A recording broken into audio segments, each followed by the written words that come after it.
y'all? It's your boy Josiah Kenty, man, with Flip the Culture, where the culture won't change until we do. Got a special guest this week, and I know I always say special guest, but this one's super special. Motivational speaker, don't burn your cake, Rashad Hayes, man. How you doing, big dog? Man, I'm doing good, brother. Look, I thank you for allowing me to be a part of this, man. Look, I wish y'all could see this vibe right now, man. But you can. Stop playing. But no, man, I'm grateful to be here, brother, and I'm excited to inspire and light a match for somebody, man. I'm excited, man. Yeah, bro, I appreciate it, man. And I know we chopped it up before this and even in the past, just about just our life trajectories. And Yes, right sir. now, one of the professions that we both do is that we're a speaker. So we got to be 100%. disciplined, bro. Is you know what I'm saying? You can't be past an hour, bro. I give it an hour, man, just so we can be disciplined. 100%. Because we can talk, bro. 100%, We can bro. talk, what? Hey, we get paid to do it. You feel me? You're right. and speaking of talking, man, I have a TEDx Alabaster talk coming up. And one thing that my speech is going to be about is just the psychology behind transitioning from an athlete.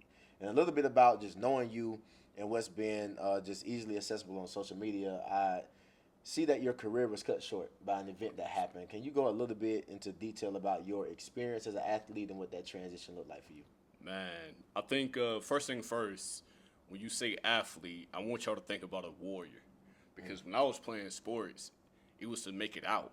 You know what I'm saying? Like, it was to survive. Like, I didn't play for the love of the game. Hold on. Make it out of what, bro? Man, look, make it out of poverty, Yeah. make it out the hood, like make Yeah. it out of that cycle I saw my parents go through, right? So I was the oldest sibling.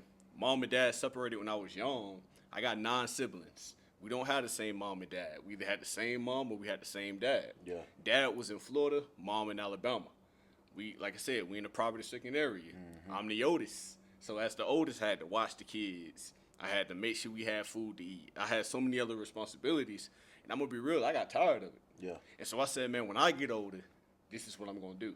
But then I started asking myself, what does that look like? And so then I started falling in love with sports. And I'm going to be honest, my first love wasn't even football. It was basketball. Wow. Like, I was a hooper. I'm Yeah. talking about waking up in the morning. I'm watching MJ highlights. I'm watching LeBron. You know, I'm Yeah. watching all these things. I'm practicing. I'm dribbling. And we had a little event that happened, man. At 14, we got evicted from the house. And so when we got evicted, man, that kind of shifted my mentality of I can't play ball no more. Like, Yeah. I got all this anger. I gotta hit that football field. Yeah. So that's when I started falling in love with football. Right? Yeah. And then just being realistic, man, from where I'm from in Enterprise, most cats don't make it out because of basketball. It's football that gets people out. You know, and so I'm like, I got to get out because now we just got evicted. I feel like that's my fault.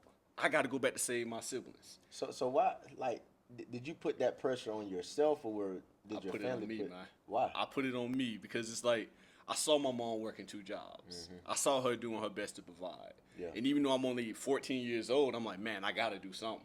And so I picked that burden up and I said, you know what, I got it. And I don't know if it's just like something that's just inside of us, but it's like when you see the people you love hurting, you're going to do whatever to try to put a smile on their face. Yeah. You're going to do whatever to try to lessen their burden. And even when we got evicted, man, I remember telling my mama, hey, mama, I love you, but I can't go with you. Like, I'm getting older, I'm eating all the food. Like, I want you to take the siblings and I want y'all to go have a better life. Yeah. That's what I thought. I thought I let y'all go, hey, we good. But realistically, man, that wasn't the case. Yeah. Because every time I thought about basketball, I thought about my family and how I pretty much left them to save myself. And so they used to eat me alive. And so then I got to the point where I'm like, you know what, man? I got to play ball, man. I got to play football. I got to hit something. Yeah. You know, my dad, finally, he came and moved his family from Florida to Alabama. So I'm like, all right, cool. I get a chance to know him, but I got to hit something. Man, next thing I know, as I'm playing the game I love, man, it kind of saved me because it gave me purpose again. Yeah. Man, I play this game, I'm going to make it out. All right, now I'm playing this game, I got to get my grades together so I can make it out. Right. Man, by senior year, I had a few offers, D2 offers. Ended up going to a place called Benedict College in Columbia, South Carolina. I heard of that. Shout out to my HBCU. Yeah. Even though I didn't finish though, but shout out to my Yeah. HBCU. Yeah. If you know, you know. But nah, man, I had a good time there. Columbia, South Carolina, and I was there at the time that Jadavion Clowney was at South Carolina. So Oh. Columbia was lit. Yeah. That was yeah, the first cat, bro. I go to Waffle House. He got a sandwich named after him, bro. So I'm like, yo. But that experience, man, I'm there and I'm playing ball because I knew my parents couldn't send me to school. So it's full ride. And between you and I and the rest of the world, I didn't want to go to that school. But that was the one school that gave me a full ride. That was the one school that I ain't have to worry about money. I could just go. Now we ain't have all this NIL stuff they got now, so you know it was ramen noodles and Oreos for dinner, but it was one of those things, man, where I started letting people get to my head. Bruh, I'm gonna be real with you. I redshirted my first year. I didn't even get a chance to actually have college game film, but people were saying, "Hey man, you better than that. Hey man, you better than that. You got to get out of there. You got to go somewhere else." And like a dummy, I listened. Because they started saying stuff like, "Man, I had a dream that you made it to the NFL and you play for the Falcons." And I'm sitting here like, how you dreaming it, but I ain't. Maybe it's something wrong with me. But then I said, you know what? All right, I'm going to do what they say. I hit the portal. Come to UAB. By that time, man, UAB was not the best team in the world. They were sorry. I'm just going to be honest. Now, I'm a Blazer, but they were sorry. But as I got there, I didn't realize that I went from a full ride scholarship to now I'm a walk-on. Bruh. I'm like, yo, I gotta pay bills. Cause who's gonna pay for school? Who's gonna keep a roof over my head? Right. So I'm dealing with all this pressure again. I already got the pressure of, I gotta get my family out. Now I got the pressure of, all right, how I'm gonna pay these bills? Right. Man, next thing you know, I started working. The year come around, I'm like, yo, I'm about to walk on. Rumors started happening that the team was gonna get cut. So, bro, I didn't even get a chance to walk through that locker room. Like, I didn't even get a chance to be in that situation. Like, I didn't get a chance to feel like a football player again. Yeah. And if I can go back, I'm going to be honest with you. If I would have known that was going to be my last time wearing my helmet when I was in South Carolina, I would have never left. But I thought I had this big plan because I listened to everybody else, and that was going to be the plan. Yeah. So, man, but I will tell y'all the way God works, he put me in the best place. Because next thing you know, now I'm adjusting from being an athlete to just a student. As I'm navigating, I'm figuring things out. Going into my senior year undergrad, I get hit with a cancer diagnosis. And so when I say it hit me, it's like I was running the dig across the middle and I ain't see the middle linebacker. And he just decleated me. Because in my mind, I'm like, yo, I'm healthy. I look good. I feel good. And just one little thing, and now you're telling me I'm fighting for my life. And so for me, I know we was talking about this earlier, but it was a blessing because it was almost like God was saying, yo, if you don't stop, if I don't slow you down, you're going to die on that field. Because I was willing to die for what I love, to save my people. Why were you willing to die for the game of football? Man, it was just like when I was there, I saw what it was doing for people, right? Like I saw the money. I saw what I thought was fame. Like I saw, people buying their mama houses, and all I could think about was, man, I'm gonna buy my mama a house. Why is that the goal? I mean, like when you talk about the psychology of an athlete, right? It's like, man, I want to buy my mama a house. I want to buy my mama a car. And like, what's the goal behind that? What was the driving force with providing these things for your family? Man, I think it was just seeing them struggle, right? Like I watched my mom struggle. I watched nobody not help my mom, from what I see. So, being the oldest and knowing what she was sacrificing, my thought was, I'm going to look out for mama. I'm going to ride for mama. I'm going to make sure I take care of mama.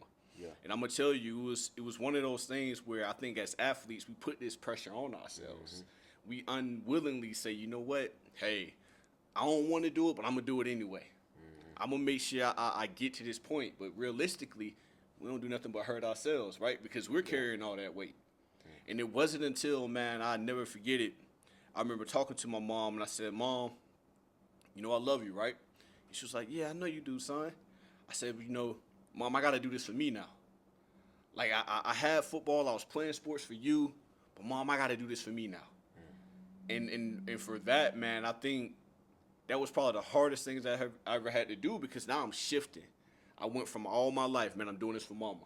Now I got to figure out how to do this for me. Yeah. And so I think cancer was my way of figuring out how do I do this for me now because I got to take care of me now. I'm the one throwing up, right? Like I'm the one going through treatment. And I think cancer ended up becoming a blessing. The crazy part is, bro, I live with cancer now, right? I just finished 4 weeks of treatment. Wow. I've been dealing with this since I was 22. I'm 31 now. But it's a blessing because it's like I still use the concepts of what I learned in sports to push through. So for me, it's always 4th and 1. 4th and 1, I need to stop. That's how I live my life every day. 4th and 1, I need to stop. I can't let the offense go. I gotta protect my end zone. I gotta protect my mental, cause like I'm on a mission, man. And I know you understand that, bro. I know you understand that. So just hearing your story, I hear a lot of turning points, right? Because like when we tell our testimony, we tell our stories, man. I feel like we can skate by that pivotal moment of transition, Right. Because it's not something that society puts on display. 100%. It goes to commercial. Right. Just like in the game, right? You're watching the Super Bowl, watching it. People stay in tune with the Super Bowl because of the commercials. Right. But they don't realize that if they were at that game on the field, that transition would look totally different. 100%. There's haywire. There's coaches screaming at you depending on what side of the momentum you're on. Right. You're preparing for the next thing to put on display, right? Right. So in those transitional moments, especially when you found out that, you know what, my journey with football is now over, and then I have to deal with this cancer. What was inside of your mind going through that transition? Man, I think at that time I was free falling. So I was trying to hold on to whatever I could. You know, and so naturally I went back to trying to help the younger athletes, you know, because it made me feel like something, right? You played safety. You know the importance of calling out the coverage and making sure everybody got it. So in a sense, I started doing that. Hey, young man, look, I see the path you're going. You might want to change that. Like, hey, listen, when you're getting recruited, that coach ain't gonna be the same coach. Like, I wish people have told me things like that, right? Yeah. And so I started saying, let me see how I can help others. And honestly, bro, 2016, that's really what started my whole speaking journey. It's because it was like, all right, I still get to kind of make sure you in the right coverage. Now, if you blow it, that's on you. But if I put you in position to win, I'm rooting for you. I'm like, I'm all in. I'm like, yo, dog, you got this. Yeah. And I don't need no credit. I just want to be able to say, hey, look, watch your six, man. Look, watch the flat. Hey, take care of that. Yeah. And I'm going about my business. And then when you come back and say, man, I just signed this contract to become a lawyer, whatever the case may be, now I'm sitting back like, man, God, I thank you. Yeah. Like, I thank you for giving me that vision. Because, you know, in safety, you the last line of defense. Right. They get past you, they score. And so that pressure was just natural, man. And so, again, that turning point was I was free falling, trying to figure out what can I hold on to. Then I thought to myself, man, I ain't got to lose ball. I just use it in a different way. Yeah. My coach would always tell me, you show up on time, you late. So get somewhere 15 minutes early. Yeah. You know what I'm saying? Because you got to stretch and you make sure you're prepared. My college coach, the 6 P's, piss poor performance. Proper preparation prevents piss poor performance. Right? Like, these are things that I live by now. Yeah. You know, and now I'm like, you know, I ain't gonna lie. When I go into this speaker, like I'm getting on stage, I'm like, man, this feel like football again. Like I got my turn up music. I'm like, man, the crowd don't know what's finna happen, man. But I think for me, I allowed myself to fall. I allowed myself to rediscover. Because so many times we think this is our identity. We don't believe that we can change. And so we just squeezing it, we holding on to it. Oh my goodness, and now we in the barbershop. Man, back in my day, man, let that go. Yeah. Let that go so you can grow, man. Yeah. And you said something, the 6 P's, I learned the 12 P's. Oh boy, that's 12? Bruh, proper preparation promotes piss poor performance. Piss poor performance promotes pain. Say, hey, That was that. This in the 6, boy. Like I was like, hey. You know what I'm saying? But I appreciate you saying putting people in position, right? Because let's just say you got a left tackle. And Right. for people that don't know what the left tackle is, they're typically over 6'6". They weigh about 300-some pounds, tipping 400, right? Their specialty is literally blocking people in front of them. Like, they're not the fastest, probably can't throw a football, probably can't kick past their waistline. You know what I'm saying? Now, let's say that left tackle decide he want to wake up and play quarterback. Right. Ain't look at the quarterback position on the thing on the playbook. Don't even know what a 9 route is, right? So when we see people like that in life that transition into a position that is not ordained for them, their size is not fit for it. Right. Now they want the glamour behind it, for being that quarterback, but it's not for them. Right. You talked about being inside of what were your punchline, and I call it that because you Right, punch me in the right. gut every time I hear you talk about it, especially on social media, man, about don't burn your cake, Big facts, right? man. When you talk about that, that's like putting the egg once it gets out the oven. You didn't put the egg in there, and that's Right, like your binding right, agent, right? And you right. crack that egg on top of a cake that's trying to cool down.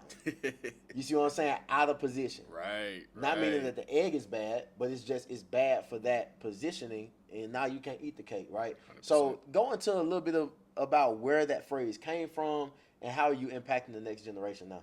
Man, so when I think about that phrase, man, I'm gonna be honest. I was telling my boy earlier, man, I was in the basement, in the making it a motivational EP, and dog, like it just hit me. I just started saying, "Don't burn your cake."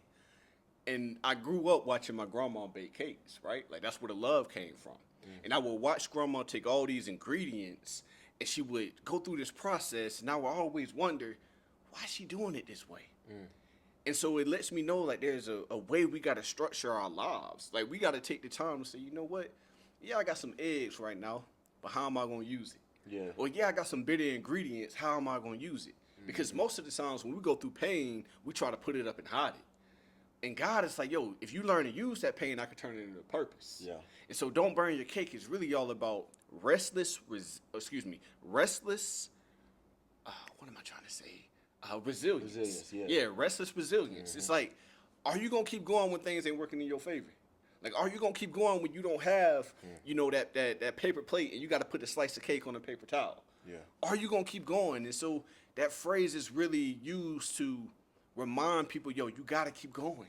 Like we ain't got time to just stop. Like I ain't telling you just to bypass it, but at some point, I don't want you to be so stuck in what you've been through that you miss the fact that you got through it. And many times we go through things and we sit up here and we're like, man, and we put ourselves back in this situation.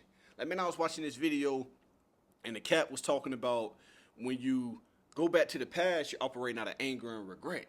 When you think about the future, you operating out of anxiety. But it's not until you be still that you realize you in the present moment. I think I saw that video. That's when man. things begin to Yeah. change, man. And so Yeah. when he said it, I said, that's the same process with baking the cake. Once I put that cake in the oven, I gotta be present. I gotta be listening to the silence, the boredom. Yeah. But we get so caught up, man, did you just see so and so get this? Man, they just bought a new car. Man, they just bought a new house. What about me? And we putting ourselves out of position. Yeah. Now we just put an egg on top of a cake that's cooling because we forgot to put it together. Yeah. You feel me? And so that's really what it's all stemming from, is understanding that your process is your process and owning your process.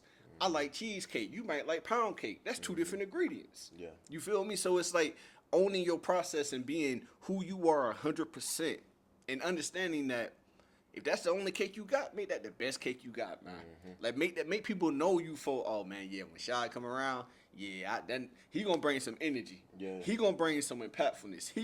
That's the type of way I live my life, man. Because I got my recipe. And so what I tell the younger generation is that, yeah, you may not have everything you need.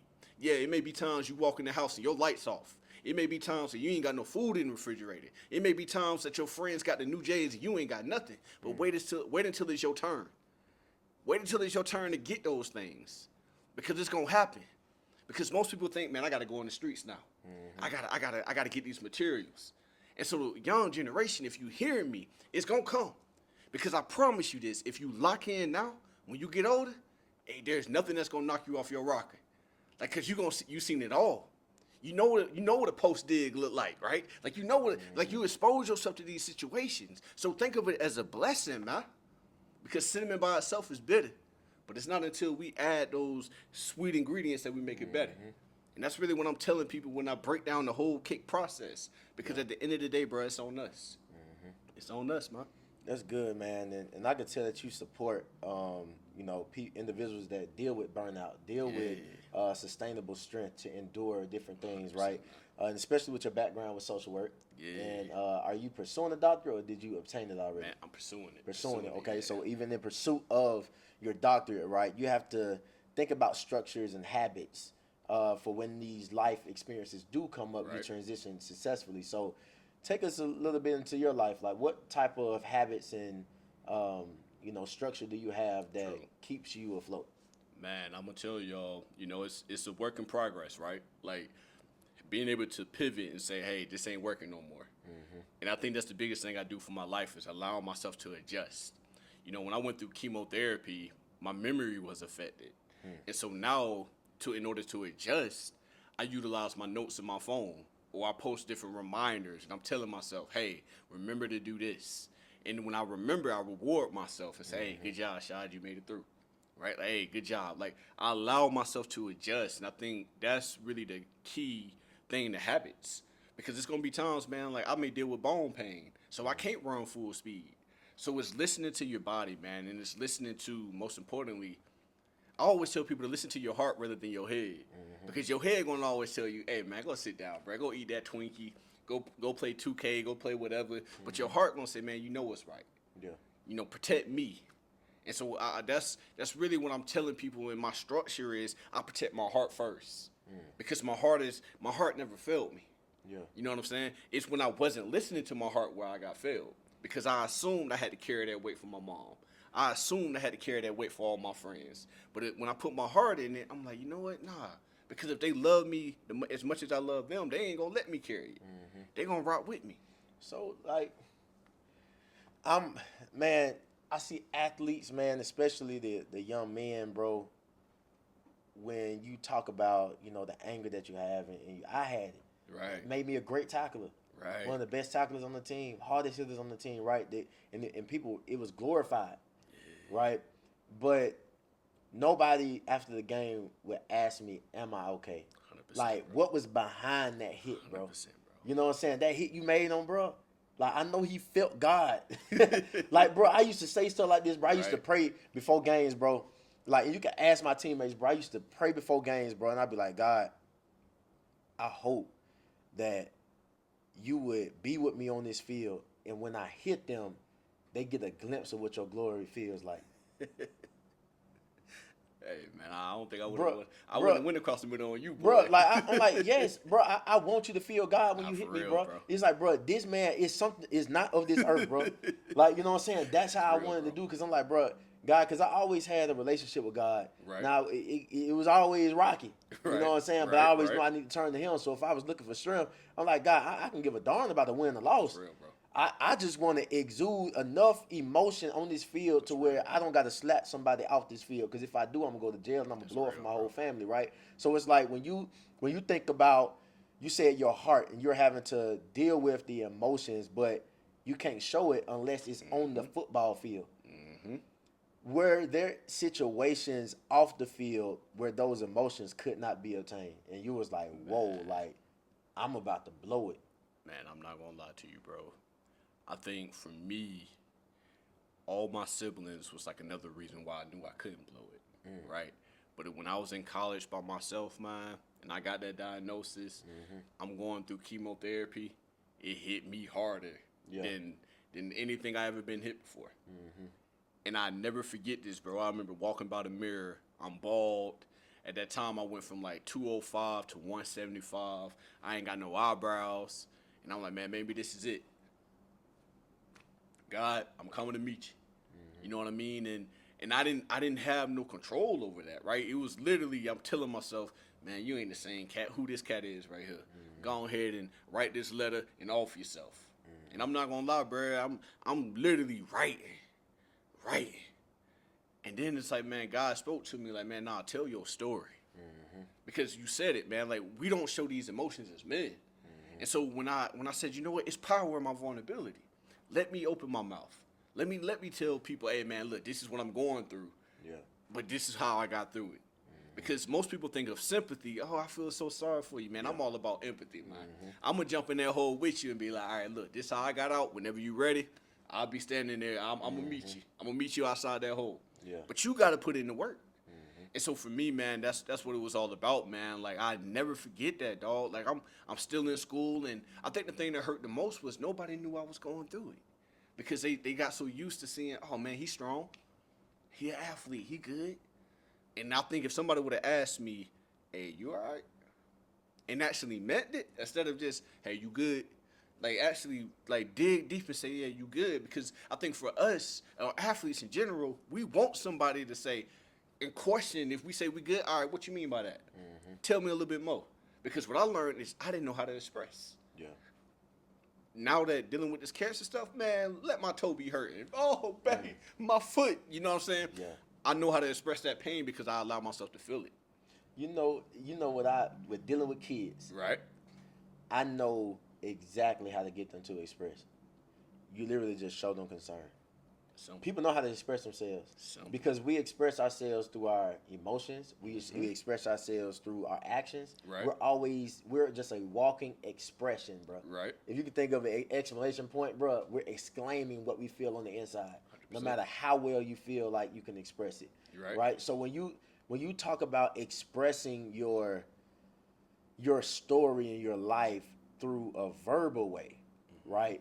I can only imagine what type of processing you had to go through to say, okay, if they don't go through cancer, but their emotions are the same as mine, how do I deliver this to the world that's digestible? Because I know the way that God did with you ain't gonna be digestible to the next person, right? real. So take us through that moment of saying, okay, I know I need to be speaking about my journey, Right. but how did you break it down into don't burn your cake? Yeah, nah, that's real, bro. And that's what cake really came in handy. Because everybody love cake. Yeah. Everybody love Oh, cake. man, right? boy. And I'm gonna be honest, man. Like, you know, and you're right about kids. You show a kid you care, you're gonna get everything. But when you got an adult, man, I got trust issues now. Yeah. So you have to show me something first, Facts. then I can open up, right? And so that's where cake come in play. I get people, man. Man, back in the day, man, I used to watch my grandma bake cakes, and as I'm talking about the cake, I may say something like, you know, y'all missed the message. And so when I do that, and now I'm breaking down my story to letting them know, hey, you thought I was talking about cake, but I was really talking about that pain. Like, you thought I was talking about cake, but I'm really talking about your emotions. Yeah. Because one of your emotions is the heat of the oven. You can't control your oven no matter what you put in there. Yeah. You can't control your oven, your emotions. Whatever you put in that oven is gonna burn up. Yeah. So if you can't control this, if you can't express this, no matter what God gives to you, you're gonna burn it up. And so let's talk about it. Have you allowed yourself to preheat? You know what I'm saying? Most people don't know about that, right? I ain't gonna lie. Most people don't think about that. They jumping off the porch. Yeah. You know what I'm Yeah. saying? But I'll tell myself, man, look, that's why God is delaying you. You preheating. Your success coming. Yeah. Yours just taking a little bit longer because you just got so much more to bake. So what happens, like, if you were to put a cake in there, right? Right. And you got done mixing everything. Right. You turn it on the preheat, and then you automatically put it in there. Like, what happens to that process of a cake? It throws everything off, right? Because now the heat is not even. So you may have one side of the cake that's rising, you may have the other side of the cake that's falling, but it's because the heat, you didn't allow the heat to heat up. There's even going to be parts where you cut that cake, you're going to be like, man, it's raw in the middle. It looked good on the outside, but because you didn't allow that process to happen, now you in a position like, man, I can't serve this. Yeah.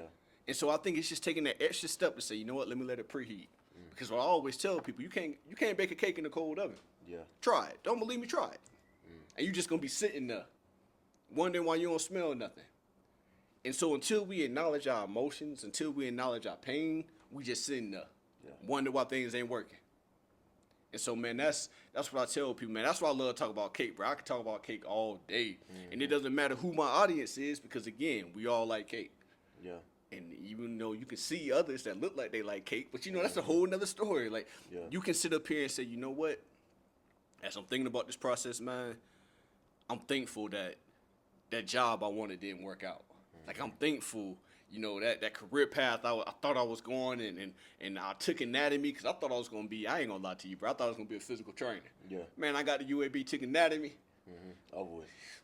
Hit me out of here. Is that like your introduction class? Man, yes, bro. Yeah, And look, they sift you out, man. get me out of here. Yeah. Like, hey, this ain't for me. You Yeah. know what I mean? But that's when I realized, man, like, I had to be okay with trying different things. Because if you never tried nutmeg or if you never tried these different ingredients, you don't know how to use them. And I think that's the part that people miss. Like, you gotta taste your adversity to know what to do with it. I can't tell you, hey, go out and be a motivational speaker. That ain't for everybody. But I can tell you, hey, man, where that pain coming from? You may want to go be a teacher. You know, you may want to go be a doctor. Like, if you allow that pain to become your purpose, and by acknowledging that pain, you'll begin to understand your purpose, man. And I think that's why God is he literally just deposits stuff in my heart because he knows I'm gonna share it. Whatever he say, hey, all right, I got you, OG. Boom. Let me share this message. And I don't worry about the lights, man. I don't get caught up in the followers. All I say is, can I impact one? Yeah. And that's all I go for, man. And I think I saw this video on I think TikTok or Instagram Reels where there was this audience, right? And they said, okay, this is what a room of 5 people look like. Mm-hmm. They said, compare that to your viewers. Right. Next post, this is what 10 people in the room look like. Then it went to 100. I started looking like, whoa.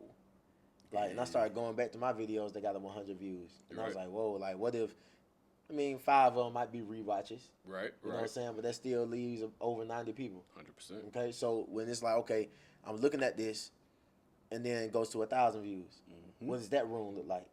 2,000 views. And you know what that room look like because you've been up in front of people, in front of thousands of people, hundreds of people, a 50-player roster football team, right? So in the dynamic of a speaker, we know what these rooms look like and what these stages feel like. It's like, yo, these are not just viewers.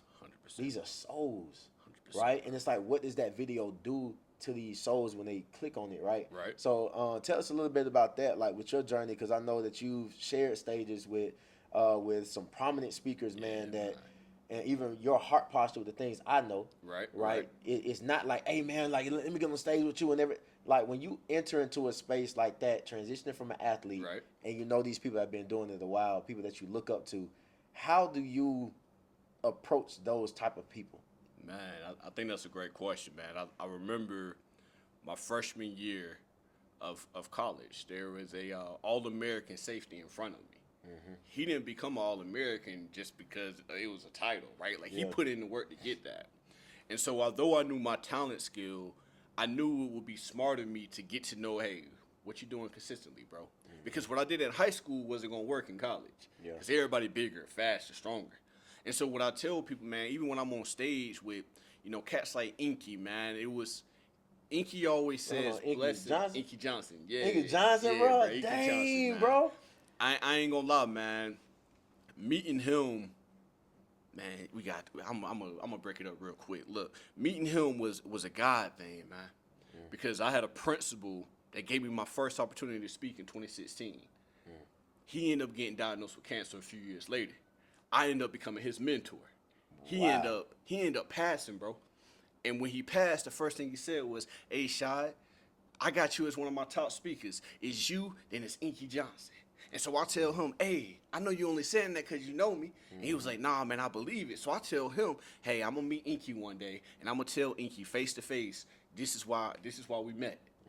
And man, so last year when I got to share the stage with Inky, bro, it was like a heart moment being able to share with him, hey, this is meaningful for me that I get to speak, and you right there, bro.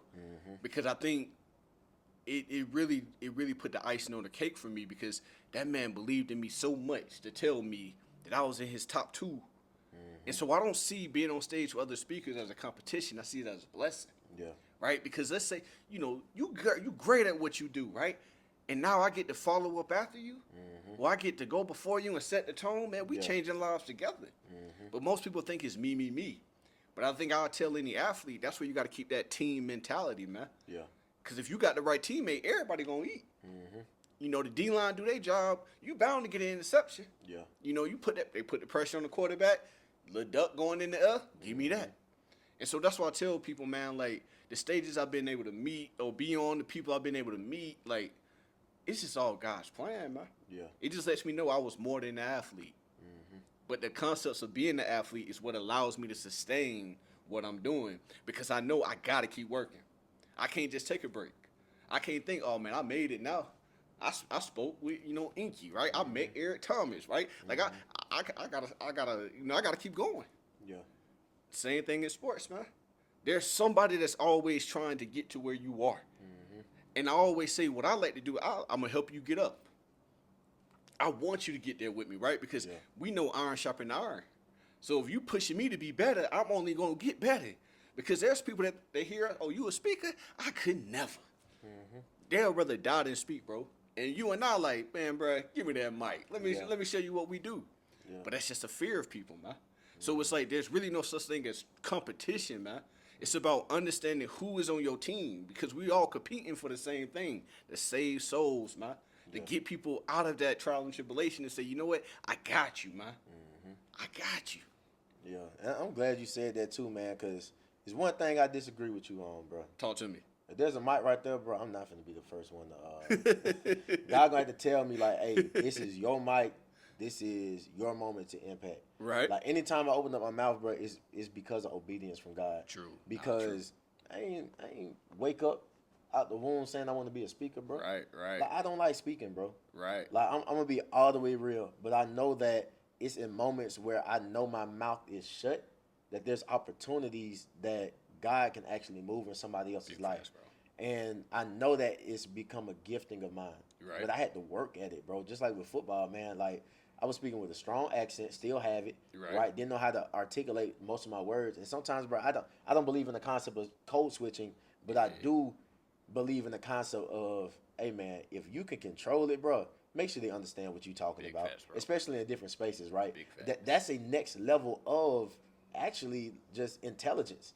Because I'm able to look at the alternatives. Right. And I know the definition of this word, but I also know the shortened word, facts, which you taught at Ebonics, right? And I know how to communicate to all crowds, right? So it's like I'm authentically myself, right? But in the same token, I'm not about to discredit somebody else's interpretation of what the message needs to be. Right. So I had to go through a couple of things just from an athlete transitioning, going up to a PWI. We call it a predominantly white institution, right? So you went to HBCU, then you went to PWI. You know what I'm saying? PWI. And for the people that don't know what the HBCU is, it's a historically black college and university at Benedict College. So that culture shock, that shift, right? That was another transition that you have to do.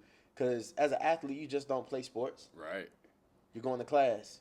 You're in class with international students. UAB is the hub in the state of Alabama for international students, right? So when you talk about that transition of balancing life on the field, especially at Benedict College, I'm very eager to know what your situation was like, balancing life at home, right? Because those struggles didn't go anywhere.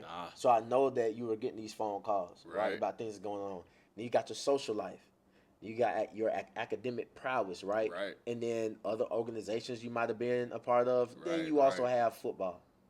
And spiritual life if you pursued that. Right? So how are you able to balance those things on the field and off the field? Man, I think the perfect analogy is matching your defense to match what the offense is doing, right?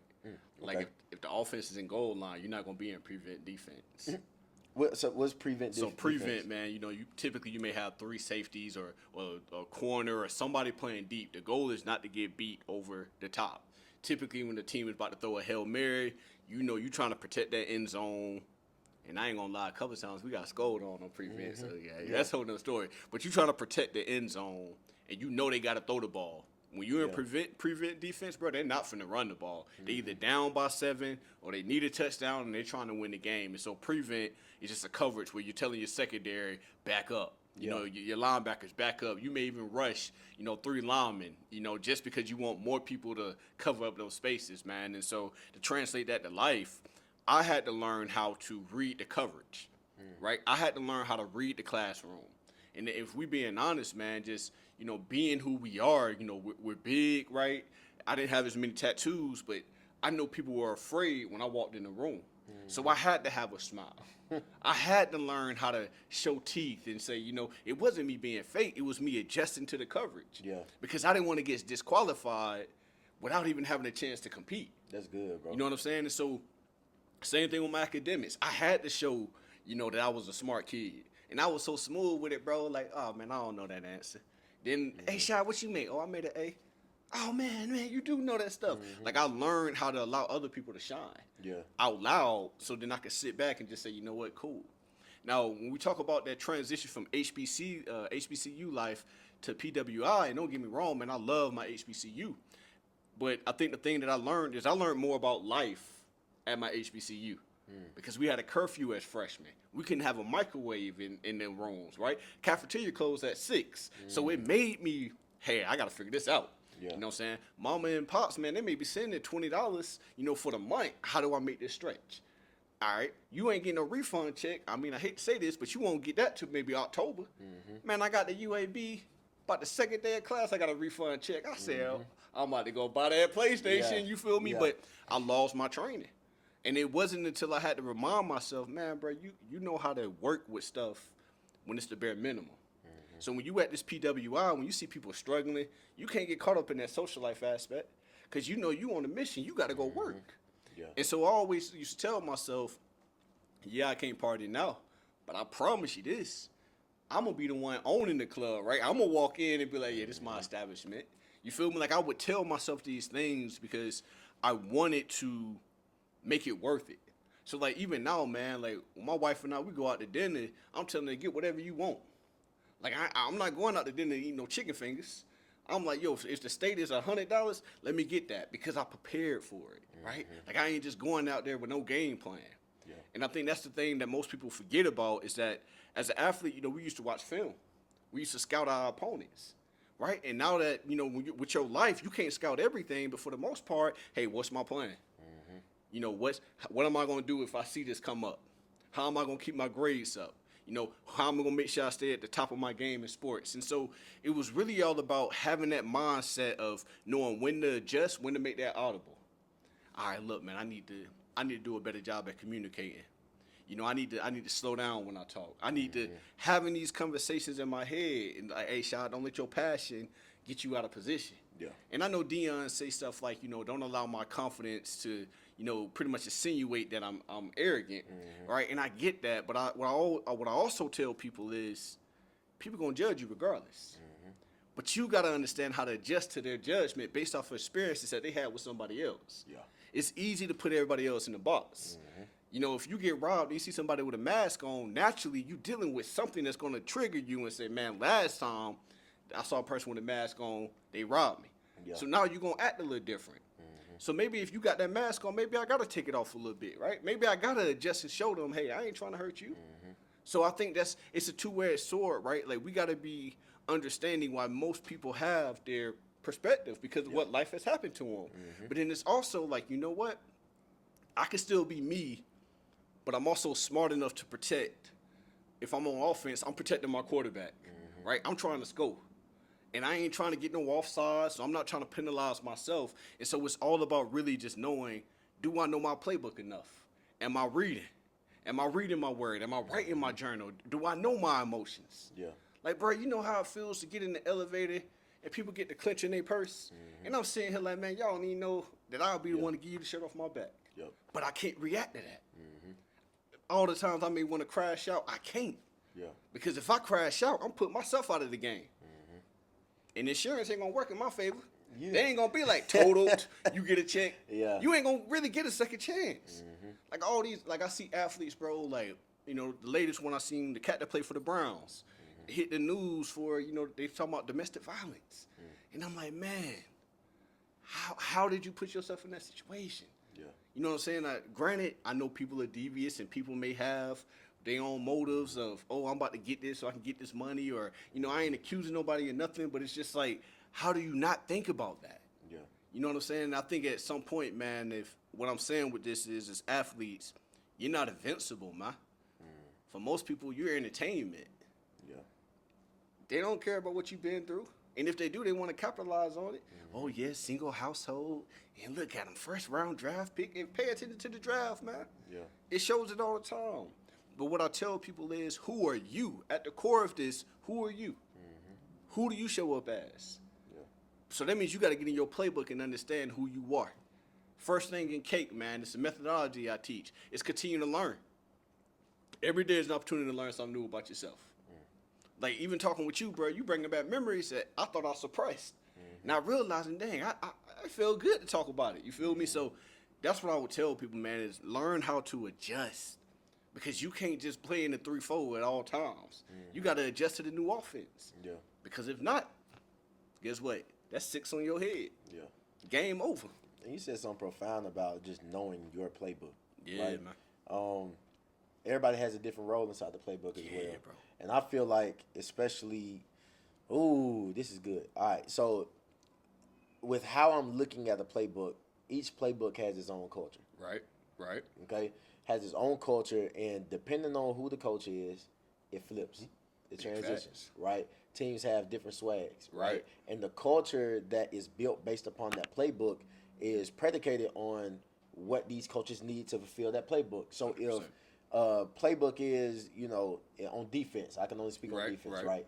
But you're in a conference that passes the ball, and they have big receivers. Right. Why are you going to recruit a 5'5" safety Right. that can't cover, and his main thing is to go downhill and make tackles, right? Right. You're setting yourself up for failure.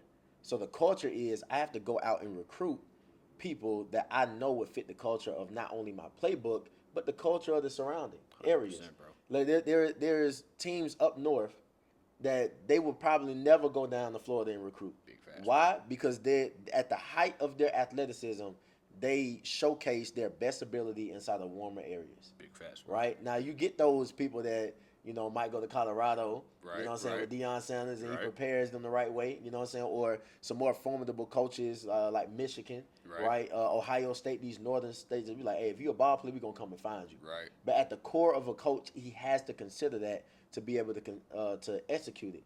So when I think of a playbook, you also have to practice.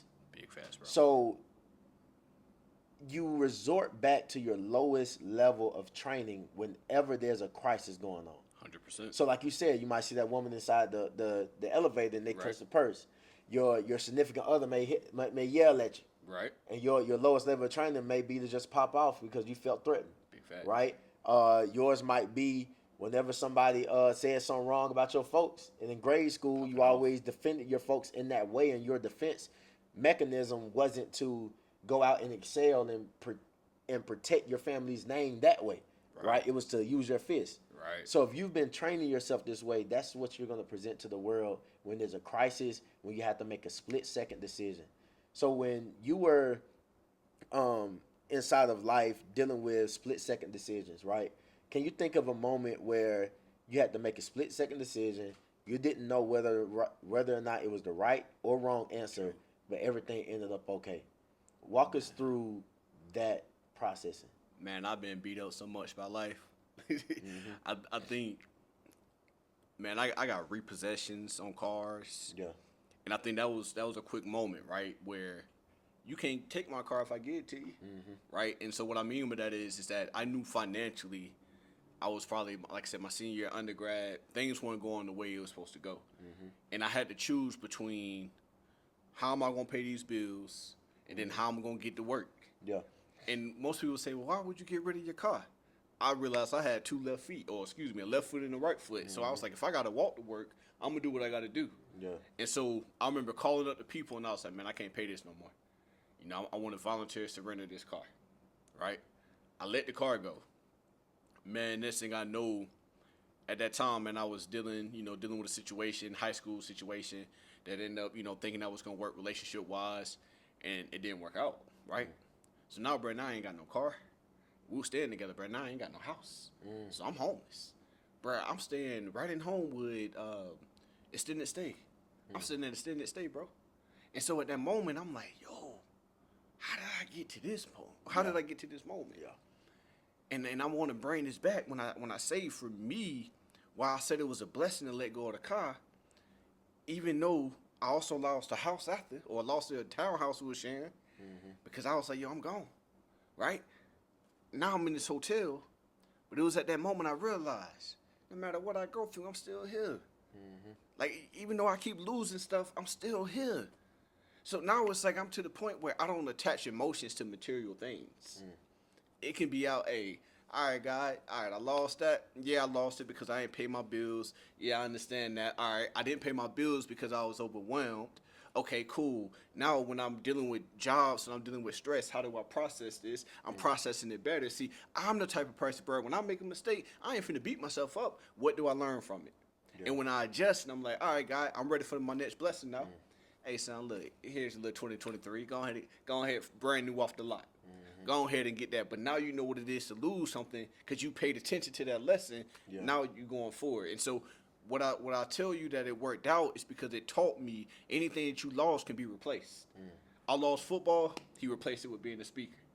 Now I get a chance to, and you know the circle we run with, bro. We got cats that's in the league that we cool with, bro. Yeah. Like, so we can spend those times hanging out with them and still get that same vibe. We may not be on the field executing, but I'm gonna be real with you. The way these knees work, the way this back pain, shoot, I'm cool with sitting on the sideline saying, hey, my boy, salute to you. Yeah. But I think that's my biggest thing, bro, is that losing my car remind me that although I'm losing materials, I ain't lose myself. Even letting go of that relationship, bro, I'm talking about that was 6 years. You know what I mean? High school sweetheart, listen to everything. And then I told myself, you know what? I got to let it go. Yeah. And it wasn't until I let it go that a year later that I run into my now wife. So imagine if I would have held on to something that wasn't for me no more. Imagine if I never adjusted the coverage. And there's no ill will to anybody, but at some point you got to learn how to adjust on the fly. And that's what that taught me to say, you know what, cool. If I lose something today, something better is going to be coming. Not because I deserve it, but because I'm willing to work for the thing that God has given to me. Yeah. He let me lose it for a reason, even if it's my own obedience. Maybe it was, hey, you ain't going to listen to me this way? Let me make your life a little bit harder. I bet you going to listen now. Yeah. Man, when I was sleeping in that hotel, bro, then I started couch surfing because now I'm out of money. So now I'm sleeping on the couch, man. Shout out to Alec and Chelsea, man. I'm sleeping on their couch, and every day they dog, I come and wake me up, licking me in my face. Little did they know I needed that. Yeah. Because now I'm like, man, wait till I bounce back.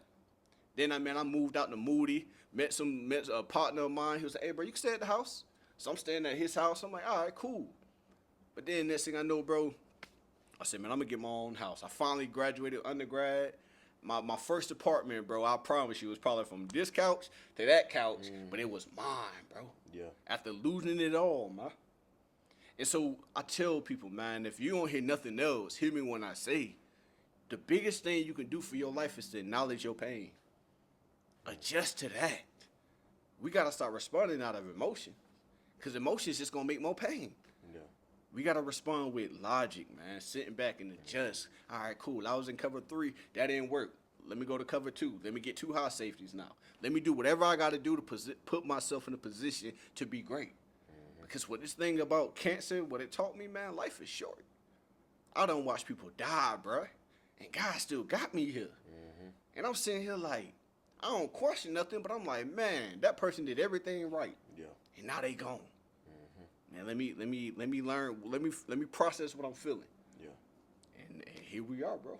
Bro, that's amazing, man. And I feel 10 times better just hearing your story, just in depth, hearing your passion behind it. Because what I'm hearing is that there's a lot of passion that can come from pain when you deal with it the right way, when you transition the right way, when you view things that happen to you out of a perspective that is healed. Yeah, because there's been situations where I would start telling some things that had happened to me, and I'm like, whoa, this not the right heart posture, bro.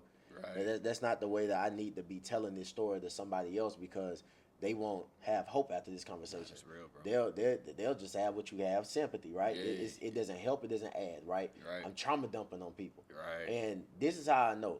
If I done told this story about 20-something times, bro, and I'm still talking like, because it's good to have that person you confide in. You got a counselor, a therapist, right, that you go to, or a family member that has some wisdom on them. Right. And you need to get it off your chest. Right. But if you done told this same thing about 10, 12 times, bro, it's some healing that need to happen, and also some repentance. Right. And what I mean by that is not a religious term that I'm saying it in. It means to turn away from the way that you thinking of that thing. Because right now, like, you sinning, bro. By remembering this in a way that is not building the kingdom of God, bro. Right. It is dampening the kingdom of God. It's dampening your light and your fire, right? Not talking about you, but just talking about you, bro. Like the audience, like we have to make sure that when we're telling our stories and telling the things that we're dealing with, that we always check ourselves. 100%. And that pain can sneak up sometimes, because it may be some things where the way somebody asks a question about what happened, it brings up an emotion that I know I ain't dealt with. Right. So I done told the story, but the way the question was asked, or the way the opportunity presented itself, it's like, you know what, I'm finna burn my cake, my boy. Yeah. You know what I'm saying? So man, I got 2 audiences here, man. Is TEDx Alabaster and also Flip the Culture. How can we support Don't Burn Your Cake and what you have going on? I'm gonna be honest with you, bro. This gonna sound cliche, but keep doing what you're doing, right? Because the more y'all grow, I'm gonna come back and be like, man, yeah, I was on Flip the Culture, and I mean that in the best way, right? Because now that lets me know we family. I can't let you down. You ain't gonna let me down. And that's really the best way I can say it, bro. Is just keep doing what y'all are doing, because what's gonna happen is people are gonna see, hey, this is a realistic moment that people are going through. Yeah, like these are stories that need to be heard. And I know it's crazy, but bro, we live in social media life where everybody think it's just like this. Yeah. Everybody want to put cake in the microwave and then complain about it don't taste right. And if you don't put that thing in the oven, yeah, it's gonna take a little bit longer. But I tell people that you doing what you do creates space and rooms where maybe 10 years from now, you and I and TEDx, we hosting a big conference. Yeah. Now we got everybody coming, shutting the city down. So that's what I would tell y'all, man. That's the best way, bro, is that lets me know I'm doing what I'm supposed to do. Because I'm not going to sit up here and say it get easy. But I will say, again, putting purpose behind it allows me to say, you know what? That's why I had to go through that. Yeah. Like, if I ain't go through half of the stuff I went through, I don't think I'd be sitting in this chair chopping it up with you. You feel me? Because now my perspective has changed.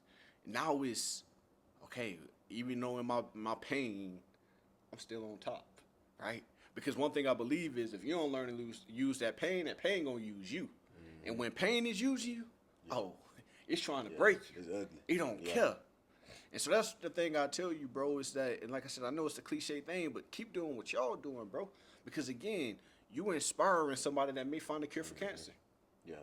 You know what I'm saying? Like you going out and sharing your word and sharing the athlete that may become the next doctor, and now we got a cure. So I'll be a fool to block my blessings to say, man, I need $100,000 by tomorrow. You know what I'm saying? I'll be a fool to say that instead. Hey, I trust God's plan. So y'all keep doing what y'all doing, bro, and I promise you, bro, I'm telling you now, what's the day? The 16th? I'm telling you, bro, a year from now, we're going to be like, bro, remember that conversation? Now Oprah want us to go ahead and talk on her show. You feel me? So that's just how I operate, though, man. Like, I'm not looking to gain anything that's not meant for me. And I learned to allow God to position those things, man. That's real. Well, you're in position, man, because I want these people to know where to find you at, too. You know what I'm saying? So is there a website, anything you want to share, like on how people can find you, get in contact with you? Like, how can they connect? Listen, all you got to do is throw cake in the air, and I'll pop up, and I'll play. Man, bro. But on the real note, man, website is RashadHayes.com. That's RashadHayes, Speets.com. Instagram, TikTok, same name, man. And if you follow me on TikTok, you know every day I'm trying to post just content, a minute just to pour into your life, man. And so I always tell people when I'm off the stage, those are my cupcake moments. Yeah. Those are the moments where, because I understand that not everybody's going to ever hear me speak live and allow me to do what I do best. That's why I love being on this podcast, because now people can say, he is human. I mean, just like us. So that's the best way to follow me, man. And, you know, that's the best thing to do, bro. And I tell y'all, hear me when I say this. It ain't nothing wrong asking for help. It ain't nothing wrong asking, hey, how did you do that? Because the right person gonna break bread with you. Because again, ain't no such thing as competition. We all trying to live a better life. We all trying to inspire the next generation. That's all I got for you, bro. That's it, man. I appreciate you, man. Hey, flip the culture. But the culture won't change until we do. Man, we gonna see y'all next time, man. Tap in. Make sure you like, comment, and subscribe. Should have probably said that a few times within the podcast, but we gonna get better, man. We still working. All right, see you next time.